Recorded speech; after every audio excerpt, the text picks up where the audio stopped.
My guest at this time is one half of the ROH Tag Team Champions, the OGK. They are going to take on the Briscoe brothers this Saturday night at ROH Final Battle. It's Matt Taven. Matt, welcome back to the Wrestling Inc. Daily. Thank you for having me. It's been not that long, but long at the same time, if that makes any sense. You know what I mean? Like, Sure, I missed you. I'm not sure if it's been the appropriate amount of time, but it feels like it's been too long. Yeah, well, time's a flat circle. It's relative, I feel. Yeah, of course. Flat circle. Let's use that more often. Okay, wonderful. So, Matt, when I heard the news about Ring of Honor, there was really only one person I wanted to talk to. I don't think I'm trying to think if I've had anybody on in the interim, but I really only wanted to talk to you because when I think of Ring of Honor and the good times I had at Ring of Honor, I don't think that there's anything I could say that I had more fun and a better memory of than Madison Square Garden weekend. Probably the biggest moment of your career. You climbed the ladder, became the Ring of Honor World Champion, and the night before, I got to call arm wrestling with you as part of the ROH Festival of Honor.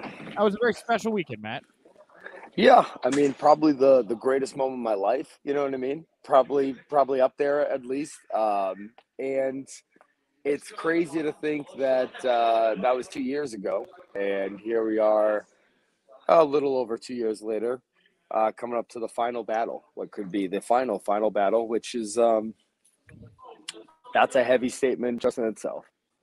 Yeah, dude. I mean, we're 48 hours-ish removed here from Final Battle. Like, where's your head at right now, Matt? Like, what are you thinking about as you kind of go into this pay-per-view?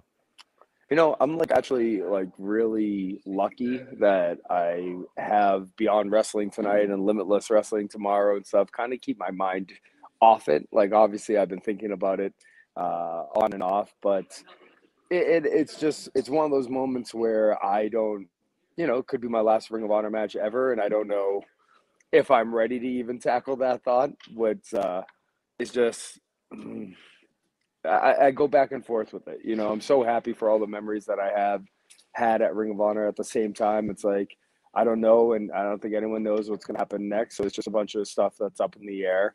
And for me, I never wanted it to end, obviously. If it is, going out against the Briscoes is the way I probably wanted it to, either the Briscoes or Jay Lethal.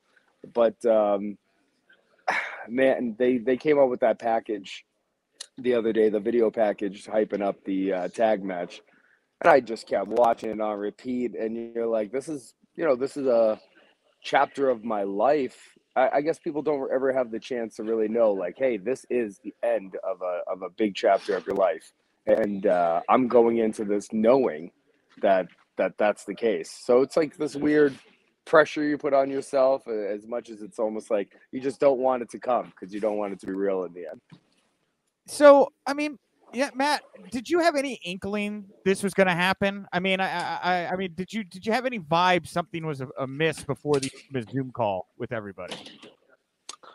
Yes and no. I mean, I've been in wrestling long enough to know to kind of look around and see the writing on the wall. And like Sinclair and Ring of Honor had taken care of us during this pandemic in a 5 months time that we were doing nothing for, for them or for the TV product or anything really in general. I mean, we were trying to film as much as we could at home, but you just know, you look around, you're like, man, they're paying everyone their full salaries and getting really nothing in return. That can't last forever. And when we came back, it felt good that, okay, we can get back on our feet and we can really kind of pick up where we left off. But I think the uncertainty when we kept going from having a crowd to not having a crowd, I think that just kind of kept me on my toes, of thinking like, anything could happen at any moment. It's hard to look around and see that we're having these empty arena shows and knowing, wrestling's a gate business for the most part. And when people are in the audience, they buy more merch, they do more of this, they are more excited to sign up for all the other things that they physically can feel a part of, which is something that they don't probably feel when they're not able to be in the arena. So with that all going on, I always kind of had my guard up, I would say. I didn't think that, anything necessarily caught me off guard. I just kind of always was looking around, kind of wondering where things stand, and we were told where things stand. So, but with that being said, also that we're also told that there is going to be a future. We just don't know what it is. So, when there's an uncertain time like that, I just always kind of put it in my mind of like, okay, this is the end, and whatever happens after this is a bonus. So, you don't get your hopes too high up or too low, and it's definitely a tough thing, but it is what it is. Such is the wrestling world. Yeah, man. And it is a crazy coulda, woulda, shoulda, about this pandemic, right? Because you go back 2 years, you look at that MSG show, packed, sold out, first time in like 50 years anybody'd run that place.